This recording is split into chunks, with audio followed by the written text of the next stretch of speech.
Today I will be talking about waiting lines and reservation system. I'm pretty sure every one of you know what is waiting line. So first let's talk about why do waiting lines occur. Waiting lines happen when the number of arrivals at a facility exceeds capacity of the system to process them at a specific point in the process. That means the demand is more than the supply or the capacity. It can also happen because of unresolved capacity management problems. Now let's talk about the types of waiting line. These are the possible types of waiting lines in different services. You have single line, single server, single stage, single line, sequential stages, parallel lines to multiple servers, designated lines to designated servers, single lines to multiple servers, and token number system. In single line sequential stages, customers proceed through several serving operations. The parallel lines to multiple servers offer more than one serving station, allowing customers to select one of several lines in which to wait. The disadvantage of this design is that lines may not move at equal speed, and customers are sometimes more prone to switching the lines. The designated lines involve assigning different lines to specific categories of customer. Examples include express lines and regular lines at supermarket checkouts, and different check-in stations for first class, business class, and economy class airline passengers. In the token number system, it saves the customers the need to stand in a queue because they know they will be called in sequence. This procedure allows them to sit down and relax if sitting is available, or to guess how long the wait will be and do something else in the meantime. This approach is mostly used in outdoor clinics in hospitals, supermarket departments such as deli and bakery, and government offices. Now I will be talking about reducing waiting lines. First of all, you can increase the capacity. Then obviously you can shorten transaction time and redesign the process, prioritizing certain customers and transactions, minimizing perceptions of waiting time, and installing reservation system. I'll be talking about the last three of them in detail. First of all, prioritizing certain customers and transactions. How do you prioritize? You can prioritize on the basis of urgency of the job. At many hospital emergency units, a nurse is assigned to greet incoming patients and decide which one requires priority medical treatment and which can safely be asked to register and then sit down while they wait their turn. Then duration of service transactions. Banks, supermarkets, and other retail service often institute express lanes for shorter, less complicated tasks. If you have less number of items to transact, you will be put into the express lane. Then obviously payment of a premium price. Airlines usually offer separate check-in lines for first class and economy class passengers, with a higher ratio of personnel to passenger in the first class line, resulting in reduced wait for those who have paid more for their tickets. At some airports, premium passengers may also enjoy faster lanes for the security check. Then lastly, importance of the customer.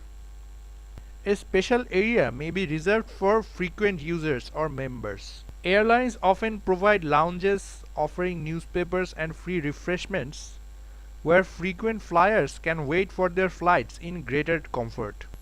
Then I'll be talking about minimizing perceptions of waiting time. The perception is all in the mind of the person waiting. Now let's talk about the psychology of waiting line. First of all, unoccupied time feels longer than occupied time. When you are sitting around with nothing to do, time seems to crawl. The challenge for service organizations is to give customers something to do or distract them while waiting. Putting TVs, Wi-Fi hotspots, magazines, and maybe coffees can help occupy the waiting time. Then pre and post-process waits feel longer than in-process wait. When you go to see a doctor, if you have been waiting for the doctor for 30 minutes, it would seem longer. But if an assistant of the doctor comes in to check your blood pressure and maybe other things, as soon as you get into the clinic, you would feel like you were in the process of the service. Another example can be that waiting to buy a ticket to enter a theme park is different from waiting to ride on a roller coaster once you are in the park. Anxiety makes waits seem longer.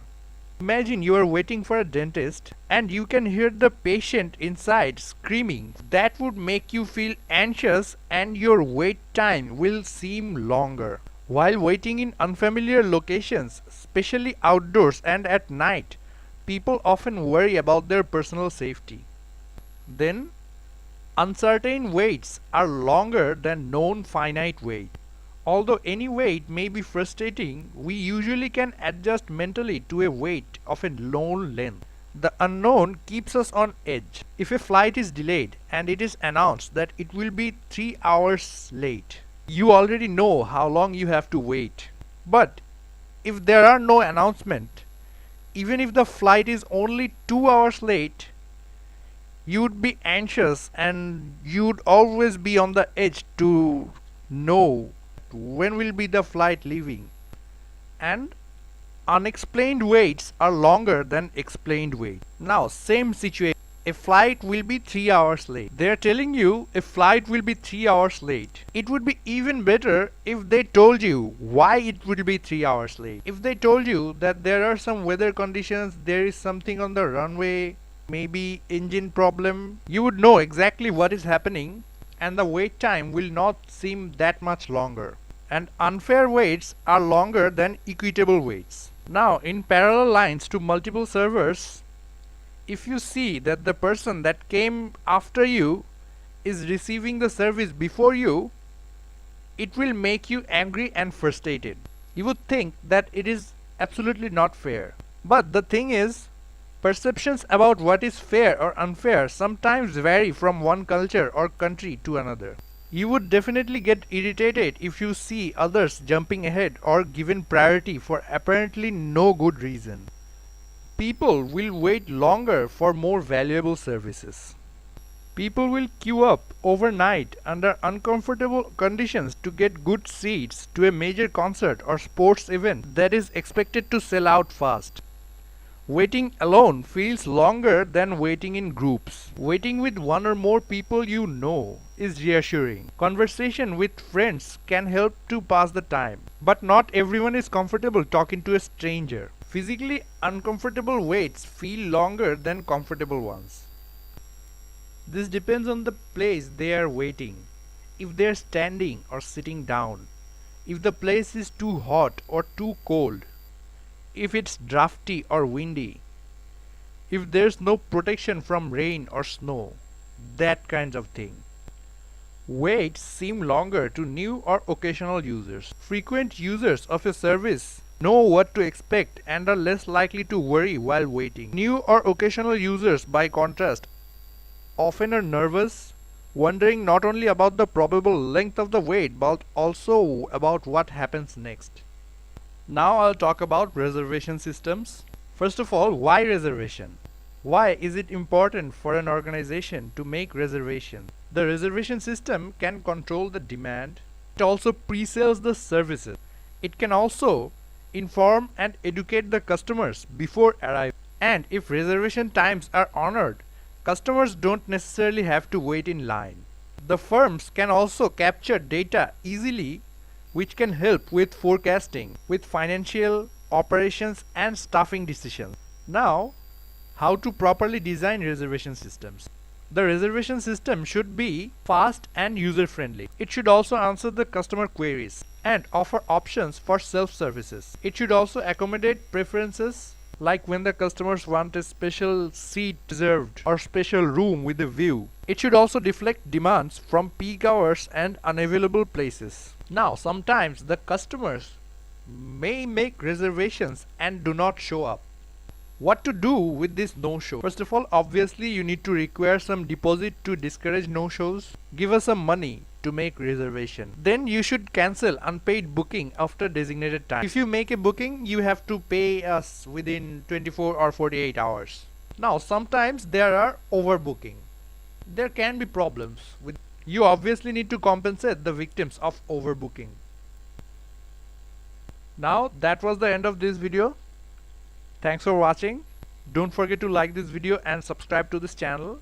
And as always, I hope you learned something new today.